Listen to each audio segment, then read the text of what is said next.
ঘোড়ার খুরের শব্দে প্রতিধ্বনিত হচ্ছে মিশরের মরুভূমি। দেখুন, ওই তো এগিয়ে যাচ্ছে খ্রিস্টান যুবকটির ঘোড়া, আর পাশে পাশে গভর্নরের ছেলের ঘোড়া। কে জিতবে আজকের এই প্রতিযোগিতায়? এবং বিজয়ী হয়েছেন এই খ্রিস্টান যুবক। সকল প্রশংসা ঈশ্বরের। আমার ঘোড়া সত্যি আজ সেরা ছিল। কিন্তু গভর্নরের ছেলে ক্রোধে ফেটে পড়ল। অসম্ভব, এটা হতেই পারে না। তুই সামান্য এক প্রজা হয়ে আমার আগে গেলে কিভাবে? তুই জানিস আমি কে? আমি এই মিশরের শাসনকর্তা গভর্নরের পুত্র। এবং সবার সামনে নির্মমভাবে চাবুক দিয়ে আঘাত করল সেই নিরপরাধ যুবককে। এই নে তোর জয়ের পুরস্কার। মনে রাখিস, আমরা শাসকের জাত, আমাদের সাথে পাল্লা দেওয়ার সাহস করবি না। ন্যায় বিচারের খোঁজে সেই যুবক একা পা বাড়াল মরুভূমির দিকে। কয়েকশ মাইলের পথ, ভয়ঙ্কর উত্তাপ, কিন্তু বুকে একটাই স্বপ্ন, মদিনার খলিফার কাছে পৌঁছনো।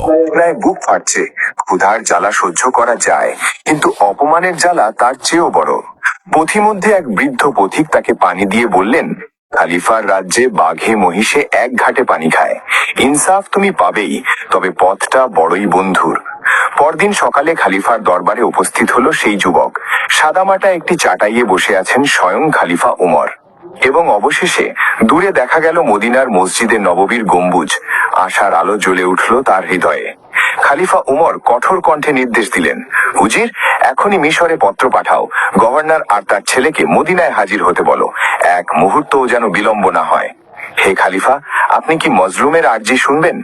অবশ্যই। ইসলামে মজলুমের কোনো ধর্ম নেই। বলো যুবক, তোমার উপর কি জুলুম হয়েছে? সবিস্তারে বললেন তিনি তার কাহিনী।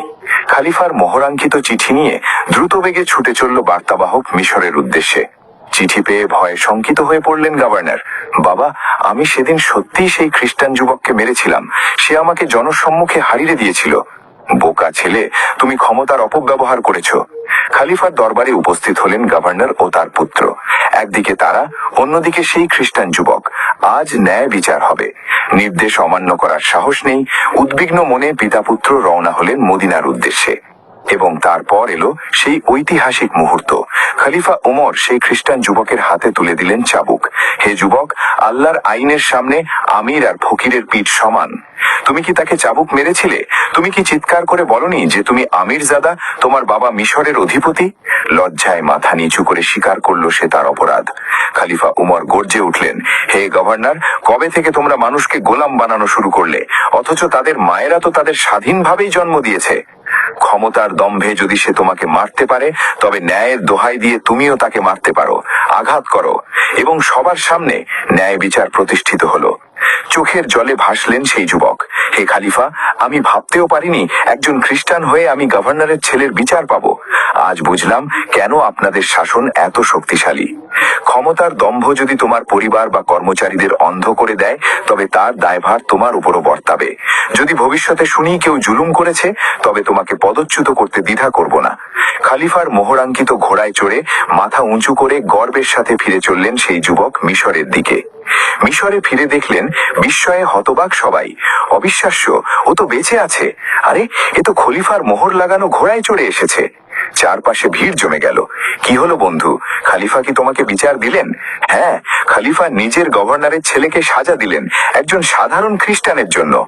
আজ থেকে কেউ কাউকে ভয় পেও না। ক্ষমতার দম্ভে কেউ যদি তোমাদের দিকে চোখ তুলে তাকায়, তবে মনে রেখো, মদিনায় একজন খালিফা বসে আছেন যার ন্যায় বিচার সকলের জন্য সমান।